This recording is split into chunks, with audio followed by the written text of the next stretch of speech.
kind of a show are you guys putting on here today? Good morning, everyone. This is Alissa Knight, and you're listening to LeetSpeak, a weekly show on all things cybersecurity and IT risk management. Today, we'll be discussing mobile app hardening, where I'll be interviewing Ken Jochims, Director of Product Marketing for Arxan Technologies. Arxan is a cybersecurity software company based in the San Francisco Bay Area that provides a solution companies can use to harden their mobile applications and web applications from reverse engineering. So if this is a project you're planning or interested in this area of vulnerability research, stick around and join us for this week's episode of LeetSpeak coming up. Alissa Knight.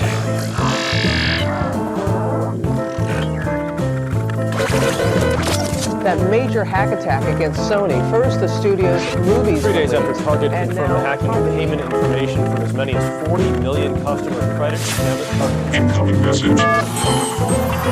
It's Friday, and that means time for another episode of LeetSpeak with Alissa Knight, bridging the gap between all things information security, where we'll talk the latest vulnerabilities, threats, security conferences, malware and exploits, as well as interview CISOs and CIOs from around the world on the IT risk management topics that matter most. Alissa Knight. One woman, One mission. one voice.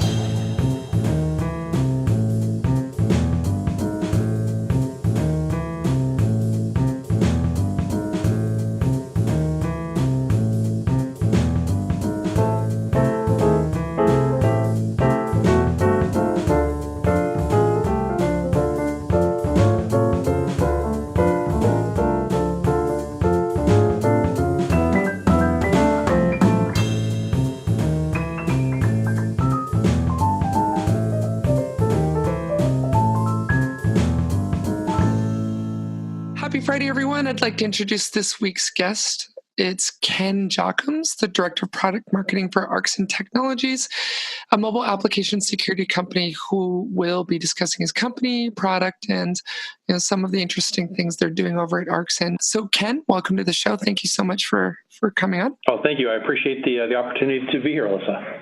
Yeah. So Ken, tell us about Arxan. First of all, am I pronouncing the company name properly?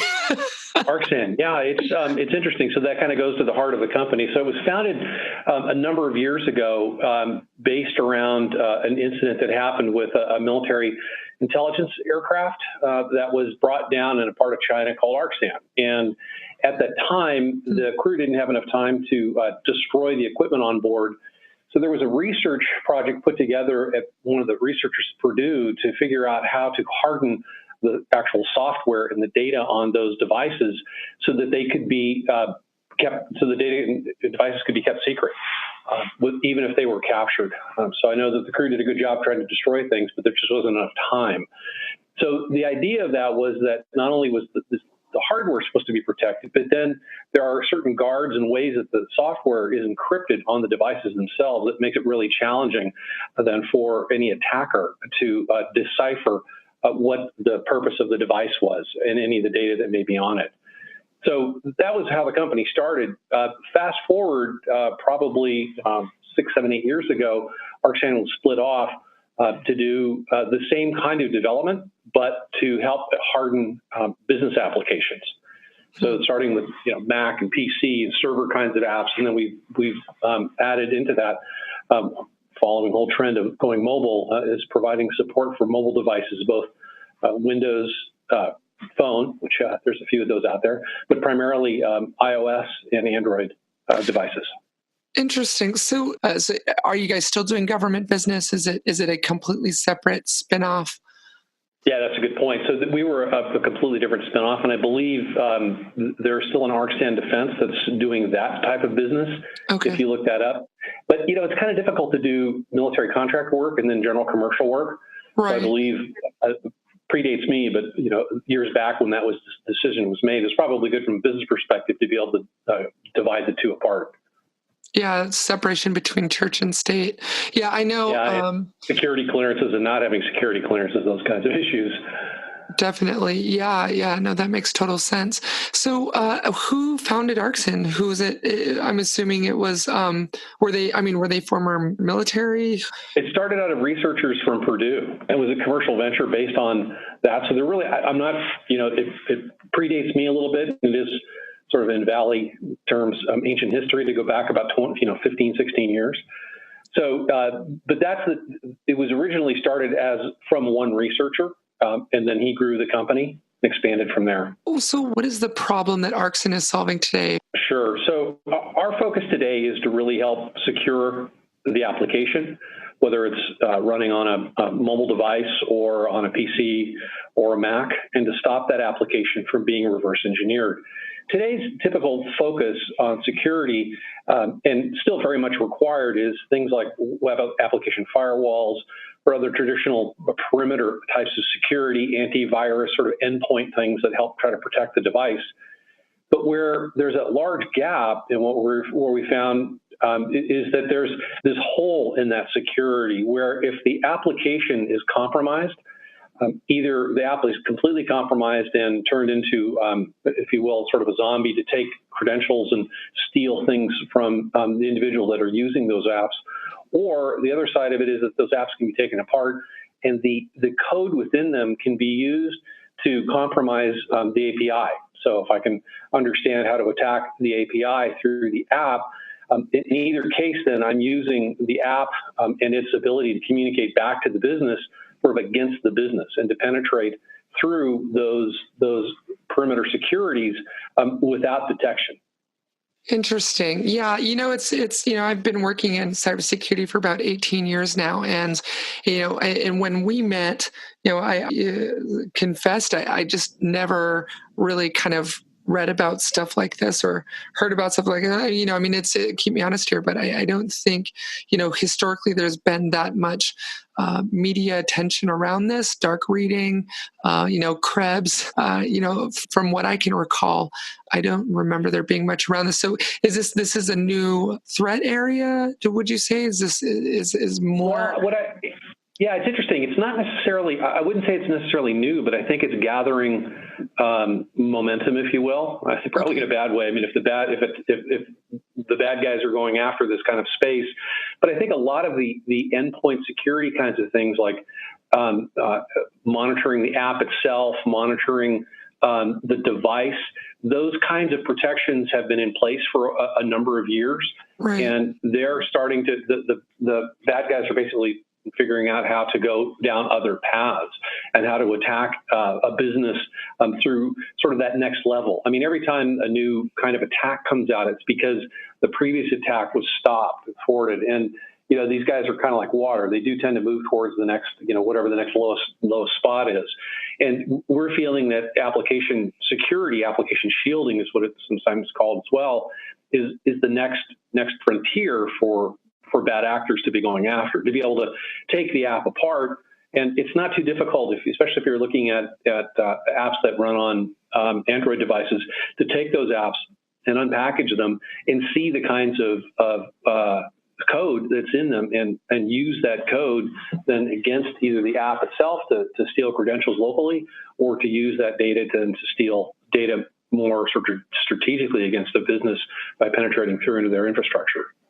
Right. Yeah. And you hit the nail on the head. In my experience, it was always just focusing on cybersecurity at the network level, network intrusion detection, intrusion prevention, firewalls, network security controls, and endpoint security controls. This is for me, at least, a relatively new area of cybersecurity where, instead of focusing on securing the web server, app server, and the API, it's more actually at the mobile device. So this is a very interesting area of vulnerability research and threat landscape, if you will. But it definitely sort of underscores that point that I've made in the past, is that the perimeter for the network has really dissolved and extended to places like Starbucks or your employees' mobile phones or your employees' houses. And so I think this is that, like you're saying, that sort of new frontier where hackers or black hats are starting to shift their attention to, because that hard candy exterior is really more time consuming to focus on than focusing on something like the mobile app for the company, the bank, or whatever it may be, than historically. than most. Right. And we look at that at the app now, it's sort of that next frontier, not even necessarily the device, because the app is really the Trojan horse. Right. And businesses provide those apps to everybody, right? You go to the App Store, you download the app, and there's the term zero trust, and I think that's very appropriate. We use that term to describe the environment that we're running, and we also call apps being in the wild. So when you release an app to an app store, even to a branded app store, and we have some app management solutions that provide those kinds of apps as well. But when that app is downloaded by anyone, they're free to do with it as they choose. And either it's that mobile app that's downloaded on your iPhone or your Android device, and if that's rooted or jailbroken, then it allows you to do all kinds of interesting things with that application. And same with mobile web apps. We're seeing a big uptake in JavaScript being used to simplify really nice UIs and having a good user experience on web applications and some mobile too, right, for hybrid. But those applications, a lot of that code is coming sort of down the wire in the clear. And that JavaScript is very easy to interpret and understand what's going on. And the things that we've recently been hearing about is sort of what's old is new again with that whole Mage card attack against a number of the airlines like British Airways and Air Canada. That code was basically corrupted. The Java code was corrupted by the bad actors, and they were able to upload that code into the server and have it be done in either they compromised credentials because of weak credentials or some other means, and that code then was downloaded to thousands of users, and that basically created a digital card skimmer that allowed them to steal those credentials. So it's that kind of threat is very, we're very aware of that, and it's in the news every day. What's not so much in the news is how that could have been protected and how you could stop it. So that the application hardening by obfuscating the code, encrypting code, doing those kinds of things is not what's really talked about. And that makes it an interesting sell. I mean, it's a bit evangelical, right? Because we have to explain to people, okay, well, that's the problem, and here's the solution that you have. And it's like you said, it's sort of, it's new. We've been around doing this for a while, but from a perspective of the industry, it's rather new. I think the kind of stories that are more prevalent in the news is credit card breaches and or a company that's been spearphished, social engineering, or that's how they broke in was through a spearphish. So this whole area, it's actually quite interesting to me because it's just such a foreign concept to me. It's not an area of the attack surface I ever focused on was BYOD and mobile devices and mobile apps. But you're right. So it's interesting because I remember I think what was really neat yesterday was when we were with Winston Bond, and Winston was showing how the Arxan solution actually obfuscates that JavaScript. And correct me if I'm wrong, but if British Airways had adopted your product and used it to obfuscate that JavaScript, it would have been very difficult. I won't say impossible, but very difficult for the hackers to have made sense of that JavaScript, know where to insert the code they inserted and injected into it, and then serve that malicious JavaScript out to people visiting the British Airways website. So, we should make a point here that Arxan does not just harden mobile apps, but it can be used to actually secure, harden, JavaScript files on a web server, not necessarily just limited to mobile apps. Right, exactly. And your point is right on about, obfuscating code, making it really challenging to understand what's coming over the wire. And it's a couple levels of protection there. First, you absolutely want to do that and remove the simplicity of it. And even in doing so, you may move that attacker over to some other place where they don't have it. I mean, it's the classic, I have a better lock on my door than my neighbor does, and hopefully the bad guys will want to go, try to open that lock up and not mine. But in the event that they are able to move through that, then you want to have protections to be able to understand, has the code changed that's running on that web page? Can the page be identified and fingerprinted so that code, if it is changed, it can be your IT department, your IT security team can be notified that it was changed, and then alert that team that something has gone wrong with the code and needs to be updated or corrected or or at least looked at. And that's where, what we do in many cases is provide the ability to provide some level of security by providing guards, securing, shielding the software, making it hard to visualize and see what it is. And then the third level, and what's important, is that we have the ability to alert the business when something is going wrong. So we have a capability called threat analytics, which is really a threat data collection service that we provide that alerts the business to when an app, either a web app or hybrid app or a mobile app, is being taken apart, or whether it's on a jailbroken or rooted device. So you can really understand what the security posture of your apps are out in the wild, and around across the globe.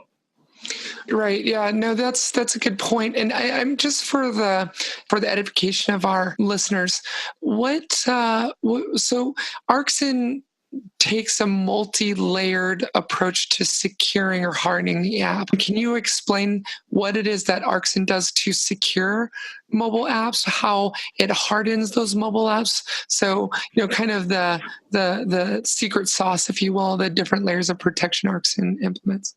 Sure. So we have a small code elements that we call them guards, and those are things like that can understand and take a look at a like a login script and understand what the checksum is of that login script. And we have other multiple guards that can go through and basically look and analyze the code to see if it's been tampered with. And then these guards are in turn essentially wired with alarms, so that if something goes wrong, if the checksum doesn't add up correctly when the app is run, then that can provide an alert.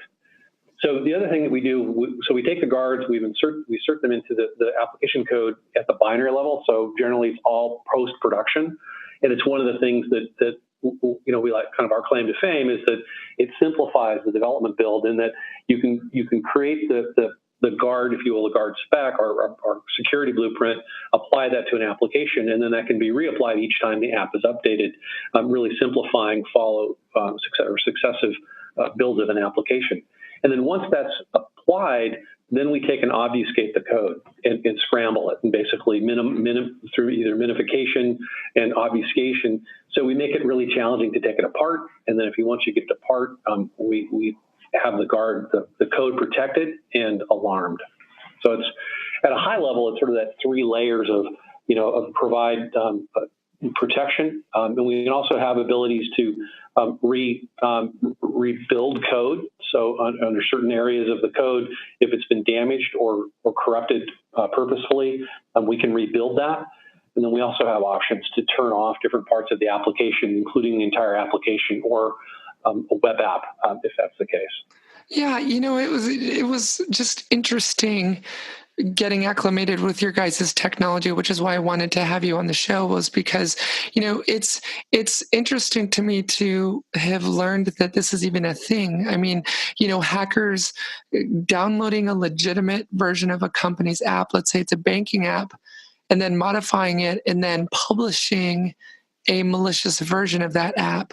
Obviously not into the Apple Store, the Android store, but setting up a fake app market or fake app store to make it look like the legitimate version, where they're directing users of that app to download that malicious version. So yeah, can you kind of talk about that and also sort of the prevalence in the market of companies using app hardening solutions such as this? Because it was really interesting to me to find out that a lot of the major banks, a lot of the very large companies out there who rely on the security of their mobile app to protect consumer data is actually not using products like this to secure their mobile apps. So can you talk about that? Yeah, well, I'll take the last part first. So it's a target-rich environment for us from a business perspective, because you're exactly right. There's been a number of studies that show even the top banks across the globe, majority of them, 60+%, don't have any form of protections to stop an application from being decompiled or taken apart. And, we've seen that, we actually showed you that yesterday. And then there was a major bank in Northern California that we were able to grab one of their apps and just open it up. And there's nothing necessarily illegal about it. And it's freely available, again, an application in the wild.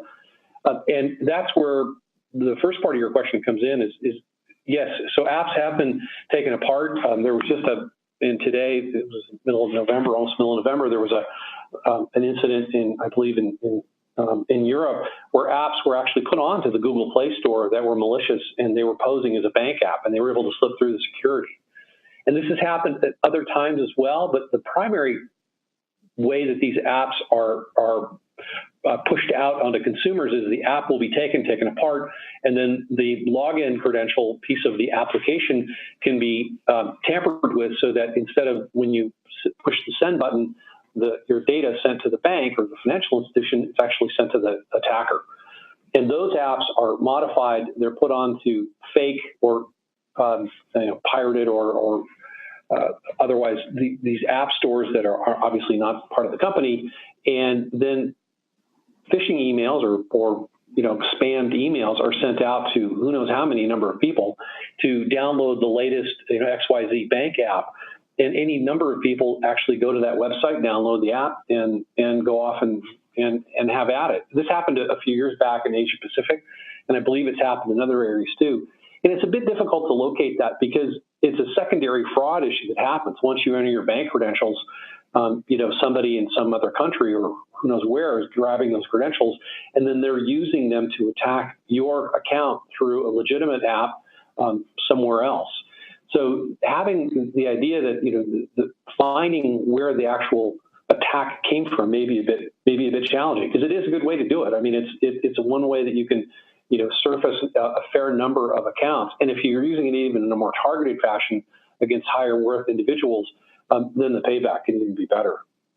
Yeah, thank you for bringing that up, because it's a point that I wanted to drive home with our listeners is, you guys aren't just detection. You guys are also, actually responsive as well. Yeah, the customer can not only just be alerted to, for example, a sensitive or critical file within the mobile app being modified, or it running on a jailbroken phone, mixed in with some other items, but you give the customer the ability to actually take action on the detected threat that's being realized. So is that correct? They can actually either disable the app, or what are some of the action items? It is. There's different ways you can, base all of these capabilities are, obviously they're customizable by our end client, our end customer. But one of the things you can do is, if you've noticed that one of these apps has been tampered with, it can certainly alert the bank that a particular account is in jeopardy of being attacked, because the app that is being used to try to access the bank with has been tampered, and then that account could be either shut down or locked out, and then you could require additional step-up authentication. So there's some other ways that you can go at that from the business level, and at the application level, you could shut things off where you wouldn't allow the app to do something like move money around. You could just look at how much is in your bank account, but you wouldn't allow you to take all your checking, all your money out of your savings account, move it to your checking account, and then wire somebody in who knows where. Right. Yeah, that's definitely a good point. So, one of the questions that I wanted our listeners to walk away with was, what questions should they ask vendors if they're looking at purchasing a mobile app hardening solution? What are, if there anyone who's starting a project or trying to create a budget for something like this, what should they be asking vendors? Yeah, I think one of the things from the development side, I think you want to be looking at how challenging is this to integrate into your build cycles. And I know that's always that's kind of that's always the questions that certainly the dev team should be asking is, if we implement this, how many security people do we have to spin up on this, and how difficult is it to engage each time we do an update? And that's one of the things where I think we've done a good job is there's a little bit, certainly there's upfront work to understand how you're going to protect your application and apply those protections. And then once you create that blueprint, it can be applied over and over again. So you put a little bit of effort up front, and then it pays off each time you have to do a revision. And most mobile applications are updated, monthly, weekly, daily. So the kinds of time that it takes to apply those protections can add up significantly if you don't have something that works at the higher level right at the final build cycle. I know there's other solutions out there that are a little faster to integrate or could be faster, but then you spend that same amount of time each time you update the app. So that's one of the things that we built around. And I think the other one that's really critical is the ability to have this reporting capability, because without understanding if your apps are being attacked or what kind of environments they're running on it, I use it, is it a jailbroken or rooted device that you may have, if your customers are running on, you're really in a blind space. So you create the app, you may provide add-on protections, and then you deploy that app, and then you wait essentially for an attack to occur. And then once an attack occurs, you have to go through the forensics of understanding what caused the attack, who is behind it, how do we stop it, and you're really sort of going at it sort of after the police report's been filed, the crime's already been committed. Our approach to that is really try to get in front of the attacks and understand how you're being attacked and be able to stop that. I mean, the MageCart ones are classic examples. There was a series of reconnaissance that was done. The code was updated. There were websites created to move credit card information and payment information. Had that been notified, had the business been notified by a threat detection system, they could have gotten in front of that, stopped that. So it's things like that. We're trying to take the code and use it to be, to get in front of and stop the bad actors while they're in their reconnaissance phase before they can actually do anything. We had an example of early on with one of our threat analytics solutions where a vendor was selling, it was an app to use to gain access to pass through bridges. It was a fast pass kind of, app, and they were pirated. That app was consistently being pirated. And once they applied threat analytics to it, they could understand who was attacking it, and they cross-indexed that with the data that they had on their customers. They were able to understand down to the person and to the account who was attacking their app. And more importantly, they could then understand how the app was being attacked and reinforce those areas in the application to prevent those attacks from occurring. And they basically shut down that end user, both from the account side and from his ability to, or her ability to go and pirate those apps. Sort of a lessons learned model where as the sophistication of the attacks and the methodologies that they use to implement that kill chain, for example, is continuously learned and respond to and adapted to using Arxan. Yeah, it's like, I don't know, like you use the OODA loop, right? So it's observe what's going on, orient as to what's happening, make a decision, and the decision can be, well, we need to update our software immediately, or it's not a big enough threat for us to do that. And then you act. You update your software, you update your mobile app, you change, your obfuscation on your JavaScript code so that it has a different kind of hardening than it did before. So it's really what we're doing is try to close that knowledge loop and provide that information early on so that a business can be proactive in the way they deal with these kinds of attacks. What would a business expect to pay for a solution like that's always a bit of a challenging to ask. Ask the product marketing guys about pricing. Since we don't, a lot of it's very customized. So what we typically do is we sell by the application. So if you're a bank and you have 5 different major applications, we sell protections based on that app at this point. So it's unlimited for the number of downloads of that app. So it's basically a fixed price then. And it's a recurring price, so it's a subscription model that we have that also includes in our threat analytics as part of that, as a cloud-based service that we provide for our customers to be able to understand what's going on with their app. And then the larger picture on that threat analytics piece too is that there's no PII data associated with that. So our ability to collect that data and analyze it through our customers is extremely powerful, and that we can see where attacks are coming from and what kinds of attacks are occurring. So if we look at, at a banking sector and we say there's a certain kind of an attack that's happening and that may be happening in Asia Pacific, we can alert the rest of our banking customers as to what kinds of attacks are happening and that they should probably look to provide, hardening and shielding in those parts of their apps that we're seeing being attacked in other regions. So there's a heads up that kind of network effect that we have with our threat analytics that's going to be very important as well for customers to consider. Crowdsourced, sort of like crowdsourced attack data. It is. Yeah. Absolutely it is. Yeah. So what about implementation time if I'm a CISO and we decide that we need to buy this and implement it? Obviously every organization is different, but if you were to average it out, how long would you say the implementation time is of a solution like this? Well, so once you understand, get some basic training on how to apply the guards, and we have certainly folks to help spin up our customers and get them knowledgeable. It's usually rather short. Once you decide how to apply the guards, the actual production level of it is days, hours. It's not onerous to apply the guards. It's putting the thought process through and understanding how apps should be protected. So there's a bit of that, architectural review, and that's usually when we see that done by a small number of folks, 1 to 5, if you will, on the security side who apply that. So it's not every developer has to understand how to provide security. So usually there are a couple of folks who are focused on that, and then they apply those protections, and then they're going to the build cycle.